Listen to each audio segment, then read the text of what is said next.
Patuloy pa rin makakaranas ng mga pagulan ng bahagi ng Eastern Visayas, Dinagat Islands at Surigao del Norte. Dala pa rin po ito ng shear line. Samantala, mapapansin din natin dito sa ating satellite animation na may mga kaulapan din tayo mostly dito sa may silangan ng Luzon. Ito po mga kaulapan nito ay dala ng northeast monsoon o amihan.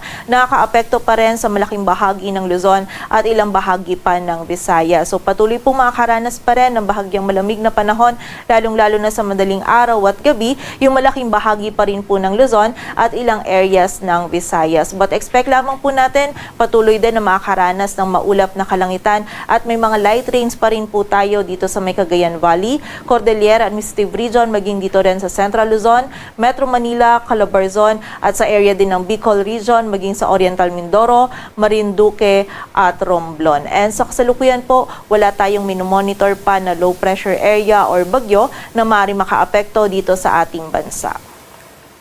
At para naman sa maging lagay ng ating panahon bukas araw ng Miyerkules, patuloy pa rin magiging maulap yung ating kalangitan dito sa bahagi ng Cagayan Valley, Cordillera Administrative Region, maging dito din sa Aurora, Quezon at Bicol Region at meron pa rin po mga light rains na mararanasan na dala ng amihan. While dito naman sa Metro Manila at sa nalalabing bahagi pa ng Luzon, magiging bahagyang maulap hanggang sa maulap na po yung ating kalangitan. Bahagyang malamig na panahon pa rin yung mararanasan natin, lalong-lalo na sa madaling araw, dala pa rin po ito ng amihan at may mga possibility pa rin ng mga isolated na mga may hinang pag-ulan or pag-ambon.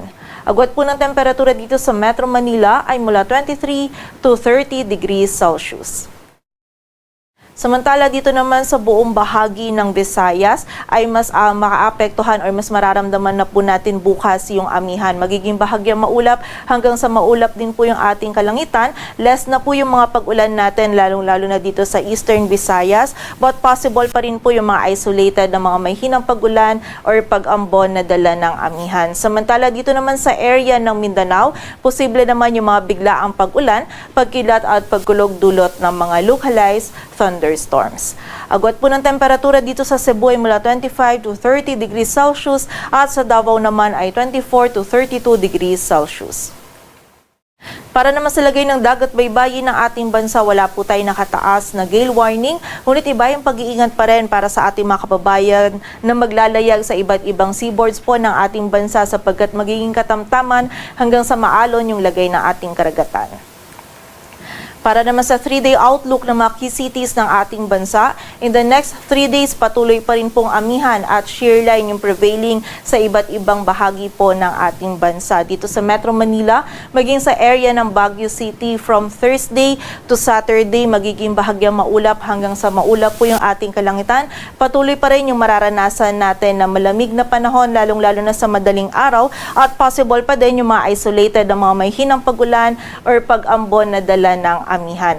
Agwat po ng temperatura sa Metro Manila ay mula 21 to 30 degrees Celsius at sa Baguio City naman ay 12 to 22 degrees Celsius. Samantala, sa area naman ng Legazpi City from Thursday and Friday ay apektado din po ito ng amihan. Magiging maulap lang yung ating kalangitan at mataas din yung possibility ng mga light rains, dala pa rin ito ng amihan.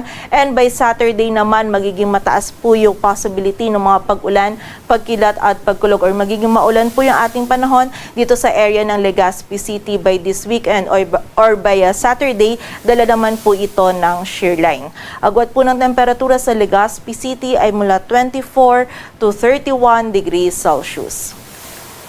Dito naman sa bahagi ng Visayas, by Thursday, na-expect po natin patuloy pa rin na maganda yung panahon na ating mararanasan. Magiging bahagyang maulap hanggang sa maulap pa rin po yung ating kalangitan dito sa bahagi ng Metro Cebu, Iloilo City at Tacloban City by Thursday at possible lamang po yung mga isolated light rains. Ngunit by Friday naman po, dito sa may silangan ng Visayas, particular na dito sa Tacloban City, mataas na po yung possibility ng mga pag-ulan, pagkilat at pagkulog natin na dala ng shear line, while for Metro Cebu and Iloilo City naman, may mga isolated light rains pa rin po na dala ng amihan. And by Saturday naman, mas magiging malawak pa po yung area kung saan magdudulot ng mga pag-ulan ang shear line. So expect po natin sa Metro Cebu and Tacloban City, maulan na panahon po yung ating mararanasan by Saturday and muli, dala po ito ng shear line, while sa Iloilo Iloilo City naman, patuloy pa rin magiging bahagyang maulap hanggang sa maulap yung ating kalangitan at may mga may hinang pag-ulan or pag-ambon lamang na dala ng amihan. Agwat po ng temperatura sa Metro Cebu ay mula 24 to 30 degrees Celsius. Sa Iloilo City naman ay 23 to 31 degrees Celsius at sa Tacloban City ay 23 to 31 degrees Celsius. Sa area naman ng Mindanao, by Thursday din po halos meron lang tayong mga mararanasan na mga biglaang pag-ulan, pagkilat at pagulog dito sa Metro Davao, Cagayan de Oro City at sa Zamboanga City. Dala po ito ng mga localized thunderstorms. Ngunit by Friday and Saturday dito po sa area ng Cagayan de Oro City, magiging mataas na po yung possibility ng mga pag-ulan. Dala po ito ng shear line or maulan na din po yung panahon na mararanasan natin dyan by Friday and Saturday. Well, for Metro Davao naman at Zamboanga City, patuloy pa rin po magiging bahagyang maulap hanggang sa maulap yung ating kalangitan hanggang Saturday, but possible pa din yung mga biglaang pag-ulan, pagkilat at pagkulog dala ng mga localized thunderstorms. Agwat po ng temperatura sa Metro Davao ay mula 24 to 33 degrees Celsius, sa Cagayan de Oro City ay 23 to 29 degrees Celsius at sa Zamboanga City naman ay 24 to 34 degrees Celsius.